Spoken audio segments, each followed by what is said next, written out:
கொடைக்கானல் மலைப்பகுதிகளில் இடியுடன் கூடிய கனமழை பெய்து வருகிறது. கூடுதல் தகவல்களுடன் இணைகிறார் நம்முடைய செய்தியாளர் கார்த்திக். விவரங்கள். நிச்சயமா. அதாவது உலக சுற்றுலா தலமாக இருக்கக்கூடிய கொடைக்கானலில் கடந்த 20 நாட்களுக்கு மேலாக பகல் நேரங்களில் கடுமையான வெயிலும் இரவு நேரங்களில் கடுமையான குளிரும் வாட்டி வந்த நிலையில் கடந்த 3 நாட்களாகவே கொடைக்கானலில் அவ்வப்போது மழையானது பெய்து வருகிறது. குறிப்பாக நேற்று நாள் முழுவதும் கொடைக்கானல் மலைப்பகுதியில் மழை பெய்ததால் கொடைக்கானல் ஏரியில் படகு சவாரி முழுவதுமாகவே ரத்து செய்யப்பட்டிருந்தது.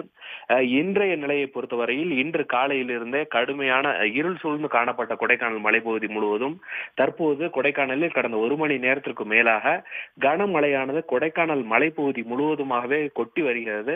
குறிப்பாக நகர்பகுதியில் இருக்கக்கூடிய அண்ணா சாலை, ஏரி சாலை, மூஞ்சிக்கல் மற்றும் கொடைக்கானலை சுற்றி இருக்கக்கூடிய இந்த மலை கிராம பகுதிகளில் பரவலாகவே இடியுடன் கூடிய கனமழையானது தற்போது கொட்டி தீர்த்து வருகிறது. மேலும் இந்த வார விடுமுறையை கொண்டாடுவதற்காக அதிக அளவில் கேரளாவில் இருந்து சுற்றுலா பயணிகள் வந்திருக்கிறார்கள். கொடைக்கானலுக்கு வந்திருக்கக்கூடிய இந்த சுற்றுலா பயணிகள் தங்களுடைய விடுமுறையை மழையுடன் நிறைவடைந்து தற்போது இங்கிருந்து செல்லக்கூடிய அந்த காட்சிகளை பார்க்க முடிகிறது. மேலும் கொடைக்கானல் நகர்பகுதி முழுவதுமாகவே இரவும் மழை தொடரும் என்று எதிர்பார்க்கப்படுகிறது. விவரங்களுக்கு நன்றி கார்த்திக். உடனுக்குடன் செய்திகளை தெரிந்து கொள்ள சன் நியூஸ் பெல் ஐகானை கிளிக் பண்ணுங்க.